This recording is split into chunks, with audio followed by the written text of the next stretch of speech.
So, the most dangerous situation that you've had with an animal. Oh God. Well, I was in the Scouts, so there's a couple there. Let me think real quick.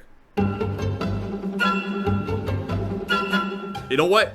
We did fight a bear at one point, so that I feel like that naturally kind of sums up our level of smooth brainness. Is we tried to fight a bear without adults, mind you. Okay, that's Sorry. it. I can't help but say this, That's but was the it with story. your bare hands? God, you know what? The I thing had to say is, the thing is, you're gonna be pleasantly surprised. All right, so when I was in the Scouts, the good old Boy Scouts of America and everything, I got Eagle. I got out because fuck it, that's all I had in me. We went camping a lot. And at one point, we went camping in different states and all that, and it was a real good time, just real out there in the wild, right? And at one point, while we were out there, we were out in the wilds, you know, the tents and everything, the burning ass sun trying to blister my goddamn ass, because I am not an outdoors man. I can survive in the outdoors, thank you Scouts for teaching me that. I hate the fucking outdoors. I like my computer, I like VR chat, I like technology and air conditioning.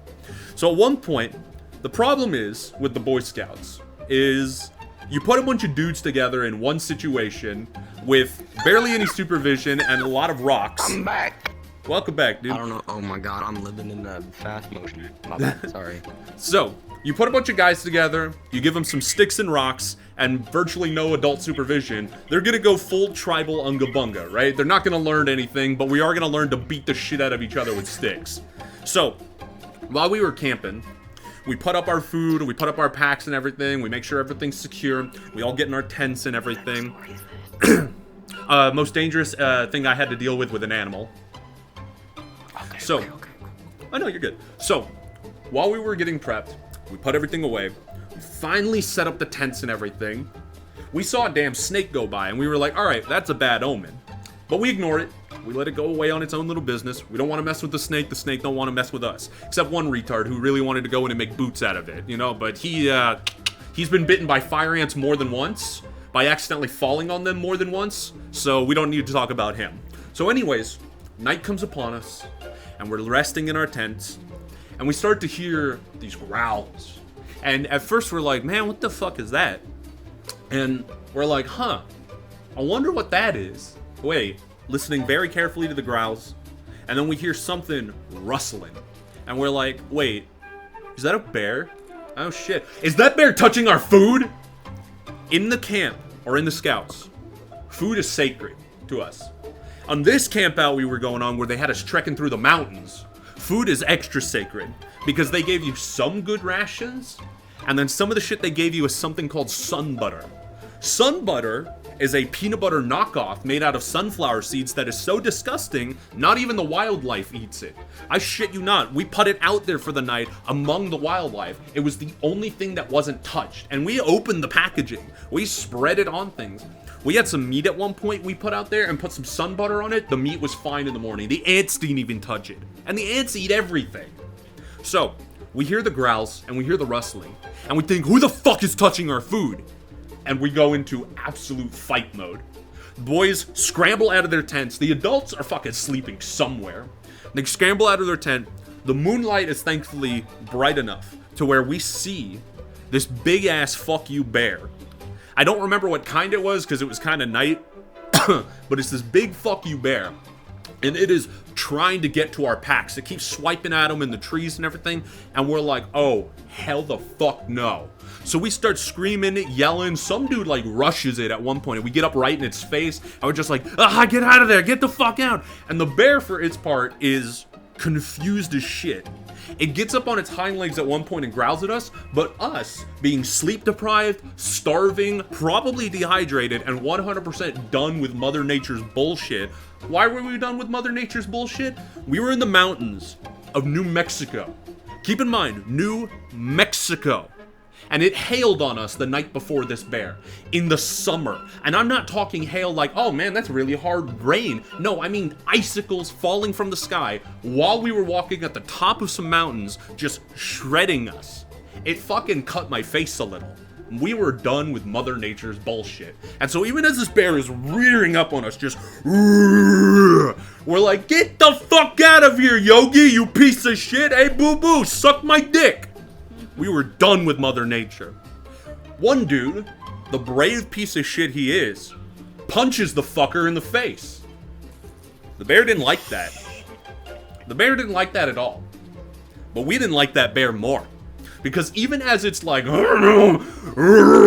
we scream at it again. The adults at this point get up and are just like, what the fuck? What the fuck? As soon as we hear, what the fuck? The bear turns around and starts running away. We pick up rocks and start throwing it at it. Because we were done with Mother Nature's bullshit. It tore into one pack. One pack. But you know what? The pack it tore into was the pack where we were collectively dumping all of our sun butter rations, and thus nothing of importance was lost. And that's my most dangerous situation with an animal. Sleep deprived, dehydrated, and hungry, and tried to fight a bear. Perfect.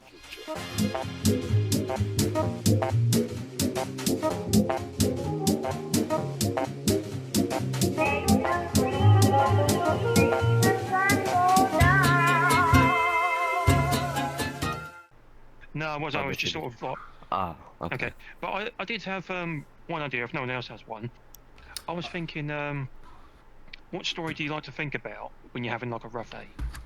What story do I like to think about? What? Yeah, When you're just having a some rough day. cooks.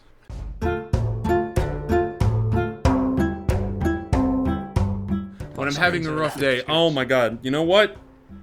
I got one for you. This story it's always a great icebreaker, especially for when me and my wife first started dating, right? This is a story I always remember because it always makes me laugh with, for one, a nerd like me was able to be this smooth, and for two, it always starts out literally how you would not expect. So, I'm gonna tell you all the story of how I got a prom date, alright? And holy shit, Extreme is here.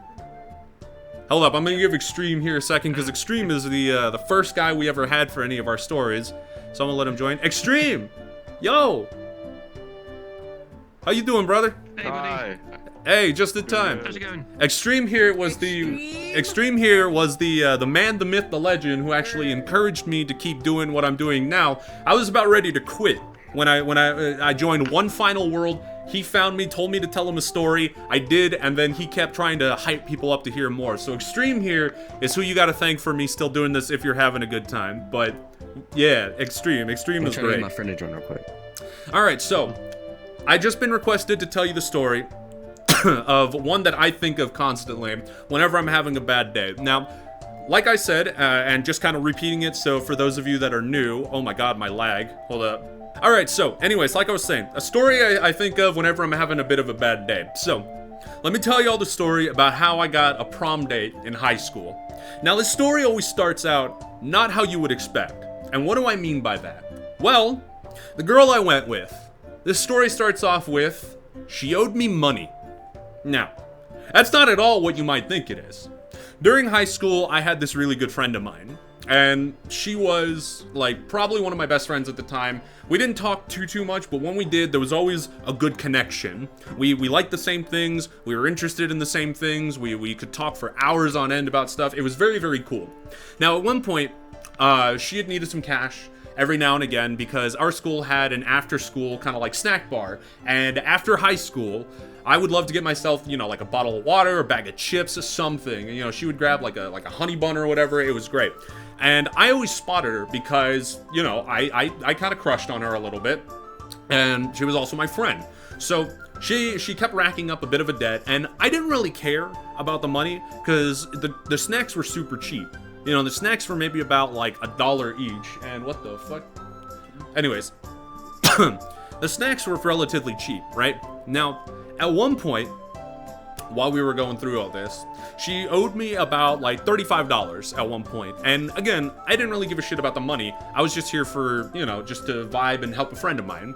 Now, she kept asking me over and over and over again and was just like, hey, how can I pay you back? How can I pay you back? How can I pay you back? And I'm like, dude, you don't have to worry about it. It's fine. Anyways, so like I was saying, it was over and over and over again, you know, just, how can I pay you back? How can I pay you back? How can I pay you back? And I was like, don't fucking worry about it. And then at one point, she kept asking again and again. I was like, you know what? I gotta think of something so she just doesn't feel bad. So I'll just say something like, I just, you know, like, text me after school or whatever. Let's talk some more and whatnot. And she was like, but I already texted you after school. And I'm like, okay, then I got nothing. Then I got the announcement. Prom was coming up. And I was like, I have a galaxy brain thonk idea. So, at one point, again, the question pops up. How can I pay you back? And I'm like, you know what? Meet me after school near the buses. I'll tell you. I got to think on it. She's like, okay, I got you. And so we meet by the buses. And I'm like, hey, how you doing? And she's like, hey, look, I still feel really bad. How can I pay you back? And I'm like, oh, so pay me back. Yeah, sure. Well, I'll take it in, you can go to prom with me?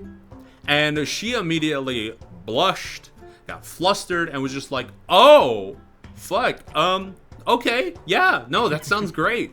And I found out, apparently 2 days later, this friend of mine, who unfortunately doesn't like me anymore, he was crushing on this girl really, really hard. And 2 days later, he brought her a bunch of flowers, and in class was like, will you go to prom with me? And the dude kind of got shut down because she was already going with me. So I was like, yikes. But so prom comes along, and she jokingly said I should go in a white tux.